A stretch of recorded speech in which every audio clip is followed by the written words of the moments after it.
നമ്മുടെ ശരീരത്തിന് ബയോളജിക്കൽ ഫോമിലുള്ള ഭക്ഷണ സാധനം തന്നെ വേണം. ബയോളജിക്കൽ ഫോമിലായിരിക്കണം. രാസവളവും ഒരു ചെടിയിലൂടെ കടന്ന് കായും പൂവായിട്ട് വരുമ്പോൾ അത്രയും അപകടമില്ല. രാസവളം നേരെ കഴിച്ചതിൻ്റെ അപകടമില്ലല്ലോ. ഏതായാലും കീടനാശിനി പോലും ഒരു ചെടിയിലൂടെ വെയിലൂടെ വരുമ്പോൾ ആപത്ത് ഏറ്റവും കുറഞ്ഞിരിക്കുന്നു. നേരെ കഴിച്ചിരുന്നല്ലോ. ഫ്ലോഡാൻ എടുത്ത് കുടിച്ചാൽ കർഷകൻ അപ്പം മരിക്കും. ഫ്ലോഡാൻ ചെന്ന സാധനം കഴിച്ചാൽ ഞങ്ങൾ അങ്ങനെ പെട്ടെന്ന് മരിക്കുന്നില്ല. ക്യാൻസറൊക്കെ ആയിട്ട് പതുക്കെ സാവധാനത്തിലേ പിന്നെ പോകുന്നുള്ളൂ. നമ്മുടെ ശരീരം ബയോളജിക്കലായതുകൊണ്ട് അതിന് ബയോളജിക്കലായ സാധനങ്ങൾ തന്നെ വേണം. അതുകൊണ്ടാണ് നമ്മൾ മാങ്ങ തിന്നാം, ചക്ക തിന്നാം, പേരയ്ക്ക തിന്നാം. ആ വക സാധനങ്ങൾ നമ്മുടെ ഭക്ഷണമായിരിക്കുന്നു. ശരീരത്തിൻ്റെ വളർച്ചയ്ക്കും കേടുതീർക്കലിനും അത് തന്നെയാണ് വേണ്ടത്. അപ്പം ഇവിടെ ഇനി നമുക്ക് പ്രകൃതി ചികിത്സയുടെ സമീപനവും അലോപ്പതിയുടെ സമീപനവും തമ്മിലുള്ളൊരു വ്യത്യാസം ഒന്ന് നോക്കാം.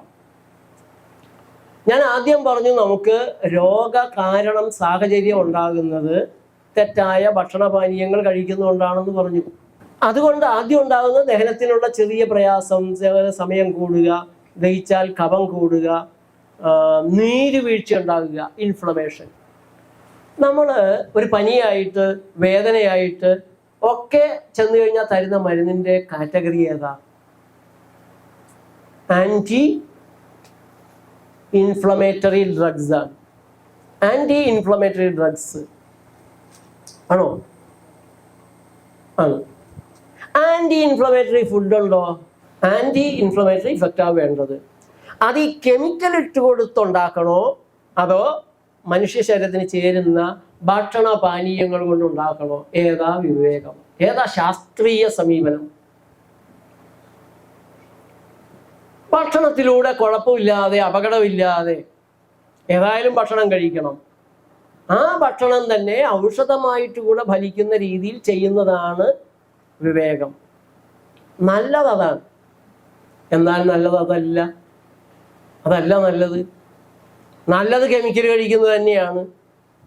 പക്ഷെ ആർക്ക്? അവർക്ക് നല്ലത് നമ്മൾ കെമിക്കൽ കഴിക്കുന്നതാണ്. നമ്മൾ ഇഞ്ചിയിട്ട് തിളപ്പിച്ച വെള്ളം കുടിക്കുന്നു, ചെറുനാരങ്ങ ചൂടുവെള്ളത്തിൽ പിഴിഞ്ഞൊഴിച്ച് അല്പം ഉപ്പിട്ട് കുടിക്കുന്നു. ആൻറ്റി ഇൻഫ്ലമേറ്ററി ആണ്. പക്ഷെ അവർക്കത് ഇഷ്ടമല്ല. നമ്മളൊരു പിടി കറിവേപ്പിലയും സമം തേങ്ങയും സമം നെല്ലിക്കയും ഒരു നല്ല കഷ്ണം ഇഞ്ചിയും 2 പച്ചമുളകും അല്പം കല്ലുപ്പും ചേർത്ത് നമ്മളൊരു ചമ്മന്തി ഉണ്ടാക്കി 10 മിനിറ്റിനുള്ളിൽ ചോറിനോടൊപ്പം കഴിക്കുന്നു. മലബന്ധം മാറും, ഗ്യാസ് ട്രബിൾ മാറും, ദഹനം ഇംപ്രൂവ്ഡ് ആകും, ഇൻഫ്ലമേഷൻ അതോടെ പോകും. ആ വഴി അവർക്ക് ഇഷ്ടമല്ല. അവർക്ക് ഓരോ രോഗത്തിൽ നിന്നും പരമാവധി പണം വരണം, ഓരോ രോഗിയിൽ നിന്നും പരമാവധി കാശ് കിട്ടണം. 2-3 പ്രാവശ്യം ആകുമ്പോൾ രോഗിയെ കൊണ്ട് പലതരം സ്കാനിങ്ങിലേക്ക് വിടിയിക്കണം. ആ സ്കാനിങ്ങിൽ എന്തെങ്കിലുമൊക്കെ കണ്ടു കിട്ടും. അതുള്ളതുമായിരിക്കാം, ഇല്ലാത്തതുമായിരിക്കാം. Many tests are potentially hazardous. None of these tests are completely reliable. All tests can produce false positive and false negative results. Many test are potentially hazard. നല്ലൊരു ശതമാനം ലാബ് ടെസ്റ്റുകളും അപകടകാരികളാണ്, അപകട സാധ്യതയുള്ളവയാണ്. ഇതിൽ ഒരു ടെസ്റ്റിനെയും പൂർണ്ണമായും വിശ്വസിക്കാനും പറ്റില്ല. എല്ലാ ലാബ് ടെസ്റ്റുകൾക്കും ഫാൾസ് പോസിറ്റീവ്, തെറ്റായ രോഗമുണ്ടെന്നുള്ള ഫലം, ഫാൾസ് നെഗറ്റീവ് രോഗമുള്ളവർക്ക് ഇല്ലാന്ന് കാണിച്ചിരുന്ന പണികളുണ്ട്. ഇതാരാ പറയണമെന്ന് അറിയാമോ? മെഡിക്കൽ കോളേജിൽ ഡോക്ടർമാരെ പഠിപ്പിക്കുന്ന Davidson's principles and practice of medicine എന്ന് പറയുന്ന ചാപ്റ്ററിൽ, ഗുഡ് പ്രാക്ടീസ് എന്ന് പറയുന്ന ആദ്യത്തെ ചാപ്റ്ററിലാണ്. അപ്പോൾ ടെസ്റ്റ് ചെയ്യുമ്പോൾ എന്തെങ്കിലുമൊക്കെ കണ്ടു കിട്ടും. ചിലപ്പോൾ ഒരു 50 കൊല്ലം കഴിഞ്ഞ് വരാൻ ആക്റ്റീവാകാൻ ഇടയുള്ള ഒരു ചെറിയ മുഴയിരിക്കും. ഇയാളിപ്പോൾ തന്നെ 48 വയസ്സുണ്ട്, 50 കൊല്ലം കഴിഞ്ഞാൽ അത് ആക്റ്റീവ് ആകും. എന്നാലും ഭാവിയിലൊക്കെ ഒരു സാധ്യതയാണ് അത് കേട്ടോ എന്ന് പറഞ്ഞിട്ട് ഉടനെ സർജറി ചെയ്താൽ കാശ് മേടിച്ചെടുക്കാം. ചിലപ്പോൾ 2 കൊല്ലം കഴിഞ്ഞാൽ ഒരു റോഡ് ആക്സിഡന്റിൽ മരിക്കാനുള്ള ആളായിരിക്കും. ഒന്നും ആർക്കും അറിയില്ലല്ലോ. എന്തോ ആവട്ടെ, രോഗിയിൽ നിന്ന് പരമാവധി ചികിത്സകൾ വിറ്റ്, പരമാവധി ചികിത്സ വിറ്റ്, ഓപ്പറേഷനുകൾ വിറ്റ് പരമാവധി കാശുണ്ടാക്കുക എന്നുള്ളതാണ് ഇന്നത്തെ കച്ചവട വൈദ്യശാസ്ത്രത്തിൻ്റെ ലക്ഷ്യം. അത് ഭംഗിയായിട്ട് കേരളത്തിൽ നടക്കുന്നുണ്ട്.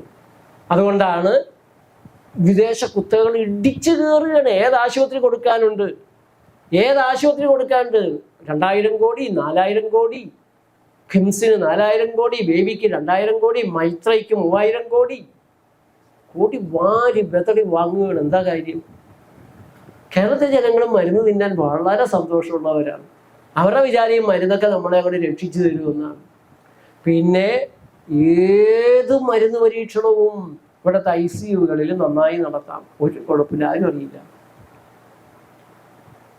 പിന്നെ വിദേശത്ത് ഒരു ഗിനി പിഗിനെ വാങ്ങിക്കുന്ന വിലയ്ക്ക് ഇവിടുത്തെ ഒരു സാധാരണക്കാരനെ പാട്ടിലാക്കാം, അവൻ്റെ കരളെടുക്കാം, കുടല് പകുതി മുറിച്ചെടുക്കാം, ശ്വാസകോശം വേണമെങ്കിൽ മാറ്റിവെക്കാം, മരിക്കാറായി, ബ്രെയിൻ ഡെത്തായി, ഇപ്പോൾ ഒരു ഓർഗൻ ട്രാൻസ്പ്ലാന്റിന് ഒപ്പിട്ട് കയറിയാണെങ്കിൽ നിങ്ങൾ ആശുപത്രി ബില്ല് അടക്കണ്ട, 2-2.5 ലക്ഷം രൂപ ഇവിടെ അടക്കണം. അപ്പോൾ ഏതായാലും മരിച്ചു പോകും. പിന്നെ അങ്ങനെയാണ് ലേക്ക് ഷോറിൽ ഇടുക്കി എന്നുള്ള ഒരു ചെറുപ്പക്കാർ, 2 പിള്ളേർ, ചേട്ടൻ അനിയനും ബൈക്ക് ആക്സിഡൻറ്റിൽ പെട്ടു. 2 പേരെയും കോതമംഗലത്തേക്ക് കൊണ്ടുവന്നു. കോതമംഗലത്തെ ആശുപത്രിയിൽ നിന്ന് ചേട്ടനെ ലേക്ക് ഷോർ ആശുപത്രി എറണാകുളത്തേക്ക് കൊണ്ടുവന്നു. സീരിയസ് ആണ്. അവിടെ വെച്ച് ബന്ധുക്കളെ വിളിച്ച് ഡോക്ടർ പറഞ്ഞു ബ്രെയിൻ ഡെത്തായി. ഞങ്ങളെല്ലാം പരമാവധി ശ്രമിച്ചു, പക്ഷെ കിട്ടില്ല. അപ്പോഴേക്ക് അനിയനെയും കൂടെ ഈ ആശുപത്രി തന്നെ കൊണ്ടുവന്നിരുന്നു.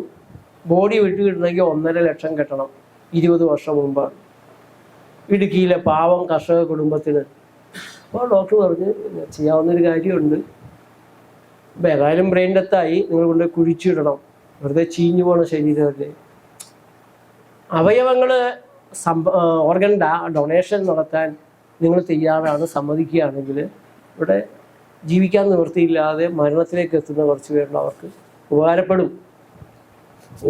അവൻ ഏതായാലും മരിക്കുന്നു, അവൻ്റെ അവയവങ്ങൾ ആർക്കെങ്കിലുമൊക്കെ നന്മ ചെയ്യുമെങ്കിൽ ചെയ്യട്ടെ, ഒപ്പിട്ട് കൊടുക്കും. ഇതൊരു പരാതിയായി. പോലീസ് സർജൻ സെമിത്തേരിയിൽ നിന്ന് ഈ കുഴിമാടം മാന്തി വീണ്ടും എടുത്ത് പോസ്റ്റ്മോർട്ടം ചെയ്തു. തൃശ്ശൂരിലെ പോലീസ് സർജൻ. മരിക്കേണ്ടതായ പരിക്ക് ഈ ചെറുപ്പക്കാരനുണ്ടായിരുന്നില്ല. ബോഡി മാന്തിയെടുക്കുമ്പോൾ പോലും മരിക്കേണ്ടതായ ഗുരുതരമായ പരിക്ക് ഈ ചെറുപ്പക്കാരനുണ്ടായില്ല എന്ന് അയാൾ എഴുതി വെച്ചു. എറണാകുളം ജില്ലാ കളക്ടർ അന്വേഷണത്തിന് ബി സന്ധ്യയെ ഏൽപ്പിച്ചു. ഞാൻ അതിൻ്റെ പുറകെ ഒന്ന് പോകാൻ നോക്കിയെങ്കിലും എനിക്ക് പറ്റിയില്ല. വർഷങ്ങൾ കഴിഞ്ഞ് ബി സന്ധ്യയുമായിട്ട് ഞാൻ വളരെ ക്ലോസ് ആയി.